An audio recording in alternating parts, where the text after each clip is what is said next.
ముందు ఒక మనిషి బాగా మాట్లాడుతుంటే మనం ఆయన్ని గౌరవిస్తామండి. తర్వాత కొంతకాలానికి జడ పదార్థాలు అయిపోయి ఏమవుతుందో తెలుసా, ఆయన ఏం చెప్పినా గొప్పది కాదు, ఆయన స్వార్థంతో చెబుతున్నాడేమో గమనించను. ఎప్పుడూ గమనిస్తూనే ఉండాలి మనిషిని. మనిషి ఎప్పుడూ దొంగవాడే, మనిషి ఎప్పుడూ దొరై, రెండు ఉన్నాయి. మీ బుద్ధితో మీరు ఆలోచించాలి.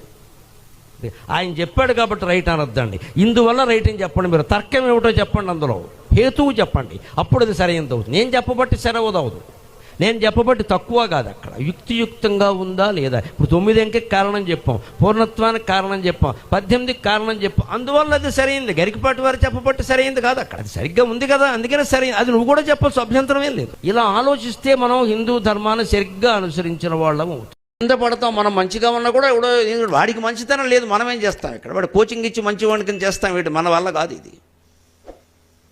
అందుకని పాపపు వేళలు ఒక్కోసారి కొన్ని వేళలు ఎలా ఉంటాయంటే పూర్వజన్మ కర్మ కారణంగా మనకు వస్తాయి. అదే పాపపు వేళ, అది వెంటాడుతూ ఉంటుంది కదా. ఎన్ని 1,00,000 ఆవులు ఉన్నా సరే దూడ తన తల్లి పాలే తాగుతుంది. 1,00,000 దూడలు ఉన్నా సరే ఆవు తన దూడకే పాలిస్తుంది. ఖచ్చితంగా కర్మ వచ్చి తీరుతుంది, అందులో అనుమానం ఏం లేదు. ఇక్కడ అది మనస్సులోనే ముద్రితమైంది. అది పాపపు వేళ. ఏదో చేసావు ఎప్పుడో అది ఇప్పుడు వెంటాడుతుంది, కానీ ఇంకా అనుభవించడమే, దాన్ని చేసేదే లేదు. అటువంటి వేళ కూడా భగవన్నామం ఉపయోగిస్తుంది. ఇది మొత్తం అన్నిటికీ పరిష్కారం. ఇది సామాన్యమైన విషయం కాదు. అది ప్రయత్నం ఉంటుందండి, ఏదైనా ప్రయత్నం చేయాల్సిందే.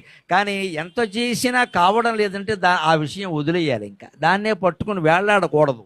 ఏదో డబ్బు సంపాదిద్దామని ప్రయత్నం చేశామండి, సాధ్యం కావట్లా. ఓ పని చేయి, ఎక్కువ డబ్బు సంపాదించడం నీ వల్ల కాకపోవచ్చు, ఖర్చులు తగ్గించుకోవడం సాధ్యం అవుతుందిగా, అది తగ్గించుకో. ఆదాయం పెంచలేకపోవచ్చు. మనం పంచాంగంలో చెప్పారండి, ఈ సంవత్సరం నీకు ఆదాయం 3, వ్యయం 8 అన్నారు. నోరు మూసుకోవడమేనా? ఆదాయం 3, వ్యయం 8 అంటే ఏం చేయాలి? ఆదాయం 3ను మనం 8 చేయలేము, సాధ్యం కాదు. కానీ వ్యయం 8ని 3 చేయొచ్చు ఖచ్చితంగా. మనం అనుకుంటే చేయొచ్చు. అది మన చేతిలో ఉంది, ఖచ్చితంగా జరుగుతుందని ఏం లేదు ఇక్కడ. ఎలాగని?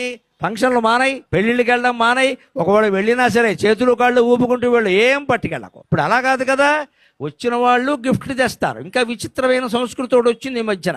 వచ్చిన ప్రతి వాడికి గిఫ్ట్ ఇస్తారు, దేనికో తెలియదు. ఇది దీన్నే అధిక మాసం తద్దినం అంటారు. ఇప్పుడు అధిక మాసం నడుస్తుందండి, అధిక మాసమే కదా జ్యేష్టం. ఇప్పుడు ఈ కర్మ ఏమిటో పొరపాటు